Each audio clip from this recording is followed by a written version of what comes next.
mais ñu tegal ñu ci ne ñoom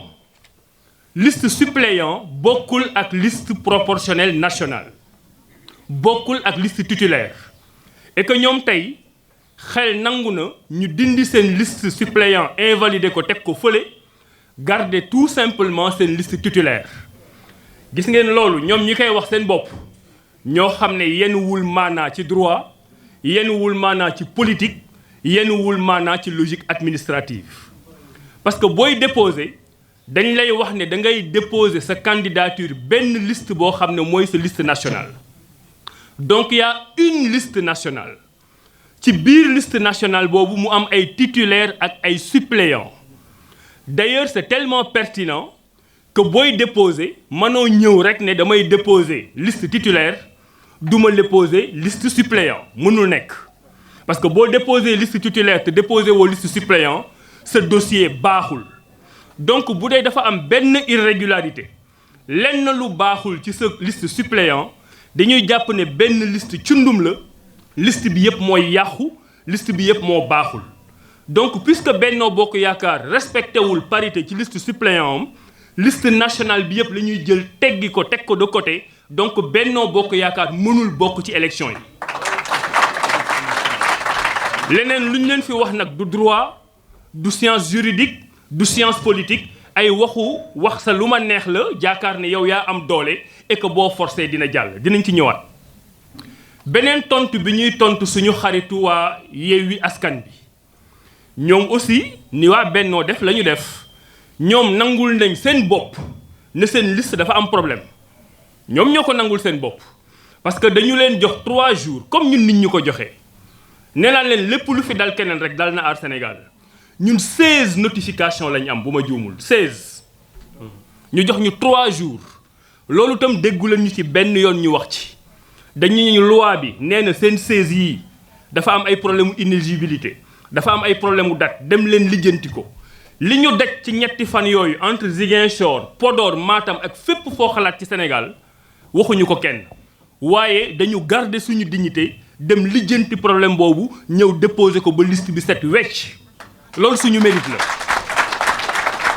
waaw am na ñeneen ñoo xam ne yéenewuñu leen ko encore une fois mais dem nañ ñoom def leneen loo xam ne du loolu donc ñoom ñu nangu ne seen liste boobu baaxul waaye ñu dégg leen aussi ñoom démb ba léegi pour influencer opinion bi ñu génn benn argument bu bees boo xam ne itam du droit parce que dañu ni seen candidat boobu inéligible maanaam mënul bokk dem nañu changer ko waaye changement bi baaxul maanaam candidat boobu ba léegi mënatul bokk ñu ne puisque benn candidat la dañu war a ñëw dindi candidat boobu remplacer ko donc candidat bi moo baaxul waaye liste bi day continuer baax demewul noonu parce que loolu ñuy wax dafa fekkoon ne mayeeguñu leen ñetti fan yi nga xam ne ci la ñuy changer seen liste ñetti fan yooyu benn yoon lañ la koy may buñ la ko mayee nga changer bu baaxul maanaam candidature nit kooku baaxul te amatoo possibilité changer puisque candidature boobu baaxul te amatoo possibilité changer te kooku puisque baaxul dañ koy seppi ci liste bi sa liste dafay incomplète donc puisque la liste elle est incomplète elle est irrecevable donc angle d'attaque bi ñu jël ñoom naan du problème mu recevabilité liste mais problème mu inéligibilité benn candidat la du angle bu baax parce que irrecevabilité liste bi c'est pas une conséquence immédiate c'est une conséquence différée qui résulte du fait que candidat bi boo ko seppee liste bi dafa incomplète te liste bi bu incomplété boo demee ci code électoral bi dañ lay wax ne la baaxul donc suñu xaritu Benno Bokk Yaakaar ñoo yor pouvoir ñoo yor doole mais nañu xam ne ndogal dal na seen kaw ñu nangu ko suñu xaritu opposition bii ci nekk te opposé wuñu ak ñoom nañu xam ne ndogal dal na seen kaw ñu assumer ko ñun waa Aar Sénégal comme ni mu ñu ko yoon may na ko ñépp ku mu neex demal direction générale des élections nga xool suñu liste nationale demal direction générale des élections nga xool suñu liste départementale bu dee am na ci lenn loo xam ne yoon dafa wax nañ ñu dindi ñun Aar Sénégal bu ñu bokk ci élection yi may nañ ko ñëpp li ci topp nag moom mooy dossier yi ñuy wax warul woon sax yegg cour constitutionnelle parce que bi ñu gisee ne liste département wu Dakar Yewwi Askan bi dafa am problème waa direction générale des élections ñoom ñoo jël benn acte invalidé liste départementale boobu ñooñu acte boobu la ñuy jël dem conseil constitutionnel man de yëgaguma décision wala acte bu direction générale des élections jël pour wax ni waa Benno Bokk Yaakaar seen liste suppléant am na problème foofu la ñu war a commencer ñoom administration ils doivent constater que liste bi am na problème ñu rejeter ko buñ ko rejeter ñooñu bu ñu d'accordul ñuy door a dem conseil constitutionnel même chose la ñu war a def ci liste Yewwi Askan bi nga xam ne seen changement bi baaxul dañ ko war a rejeter balaa ñooñu di dem ci conseil constitutionnel gis nañ nag ne ñu ngi nekk di xaw a hésiter jëlaguñu décision bi loolu mooy indi ci li nga xam ne ci laa jëm plus tard conseil constitutionnel dañu am benn message bu ñu leen di yónnee parce que tey dégg ngeen coow li nga xam ne moo fi commencé jib ñun ñi ñu ci bëri dañoo jàng droit ba am ci lijaasa yi gën a kawe ñu respecté ñi nga xam ne dañu nekk conseil constitutionnel nekk ay juriste am ay lijaasa ñu respecté leen lool parce que ëllëg bu ñu jëloon réew mi c'est une institution boo xam ne dañuy liggéey ak ñoom te c'est une institution boo xam ne dañ koy respecté waaye nag ñoom dañu dalalul suñu xel parce que saa yu problème amee ci question politique li nga xam ne mooy yàq climat politique bi ci conseil constitutionnel boobu lay jóge du ma nettali li fi xewoon yëpp ci Sénégal benn exemple rek laa leen di jox pour wan leen fi nga xam ne fa lañ jëm président de la république bi fi nekk mooy président Macky Sall moo ànd avec son juriste Ismaïla Madior Fall ñu proposé ñu référendum en 2016 wax li fi amoon yëpp bëggatuñu mu amaat ci Sénégal ñu ne pour que li fi amoon bañ a amaat ci Sénégal dañuy dugal ci constitution bi li ñuy woowee clause d'éternité maanaam ay ponk yoo xam ne boo ko defee ci constitution Sénégal kenn mënatu ko changer lu dul da nga indi beneen constitution mooy mu ngi mel ni tey nga am sa kër nga jël kër bi jox ko ay gardien boobu ñoom ñooy conseil constitutionnel nga ne leen néeg bii mën nga fi dugg douche bii mën nga fi dugg salon bii mën nga fi dugg waaye am na ñeenti néeg yoo xam ne mënoo fa dugg ñeenti néeg yooyu mooy article 103 constitution bi ñu ne clause d'éternité lépp loo xam ne mooy forme républicaine de l'État kenn mënu ko laal buntu buñ dul tijji la ñu ne durée du mandat du président kenn mënu ko laal buntu buñ dul tijji la ñu ni nombre de mandats du président kenn mënu ko laal buntu buñ dul tijji la ñu ne mode d'élection du président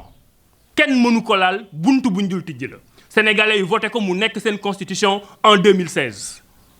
ñu ñëw 2018 président de la république Macky Sall bëgg a dugal parrainage ci mode d'élection la bokk du président de la république loolu dégguma fii benn juriste di ci wax dégguma benn homme politique di ci wax dama leen bëgg wax fa ñu jëm donc président bu ne nañuy fale président kenn du ko laal parce que buntu bu ñu mënul tijji la mu ñëw 2018 dem conseil constitutionnel boobu bu dee am na fulla bu dee jàngam mat na bu dee Sénégal moo ko tax a toog danaan président de la république mode d'élection ci parrainage ci la bokk buntu bu ñu mënul tijji la parrainage mënul jàll loolu mooy yoon il devait se saisir d'office pour dire au président mënuñu am parrainage parce que ci buntu yi ñu mënul tijji la mais puisque ñoom defuñu ko tey président bu lay ñëwee ne leen Sénégal bëggatuma mu nekk république dama bëgg a doon buur buntu boobu ñoom dinañ ko tijjil bu président ñëwee ne leen dama bëgg ngeen yokk mandat yi buntu boobu dinañ ko tijjil bu président ñëwee ne leen dama bëgg ngeen yokk at yi may def ci Sénégal buntu boobu dinañ ko tijjil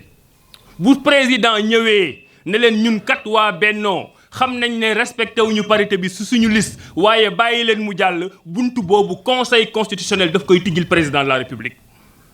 ñun nag li ñuy wax tey mooy nii baara yëgoo nii combine bëre du fi amee nii combine bëre nii baara yëgoo du fi amee foofu laay tëje gis nga li ñu boole ñun waa Aar Sénégal ak Benno Bokk Yaakaar ak Yewwi Askan bi ak Wallu ak beneen coalition mooy Sénégal bi nga xam ne moom la ñu bokk ay règles ak ay chartes di ko doxal ba ñuy dem élection présidentielle 27 candidatures la ñu amoon ñu jël 22 yëpp recalé leen est-ce que 22 yooyu dañu taxaw ne ñun kat dañoo bari doole bu ñu bokkul élection dëkk bi dañ koy taal wala bu ñu bokkul élection climat social bi di dox donc nañ ñu boole est-ce que loolu daf fi amoon. ñañu recalé woon Thierno Alassane Sall mii ci la bokk dafa ànd ak dignitéem dem liggéeyiwaat képp ku ñu fi recalé parce que loi mi moo la recalé jëlal ànd ak sa dignité nga dem liggéeyiwaat xaar beneen yoon. bés bu ñu fi commencé di wax ay waxu grande coalition oui les deux plus grandes coalitions grande coalition yaa ngi koy xamee sa cëppaandaw ga le 31 juillet bu ñu demee élection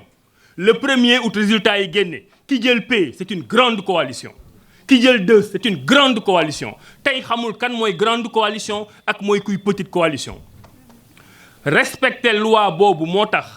am na ñoo xam ne amoon nañu xalaat waxuma rek dem déposer amoon nañu xalaat bokk ci élection législative yi demuñu parce que amuñu 15 millions loi moo leen tënk. ña am 15 millions dem ñu rejeté leen loi moo leen tënk ñi ñu téye ci parrainage loi moo leen tënk léegi pourquoi ñëpp war a respecter loi ñun gisu leen ñu ñun condition ñun ñi fi nekk ñëpp ay kilifa lañ xamu leen yan condition la ñu defee suñu parrainage. dañ doon jibi jóge suñu bureau 7 heures du matin 11 heures du matin ñëpp dajalewaat pourquoi parce que dañu bëgg a respecter charte Sénégal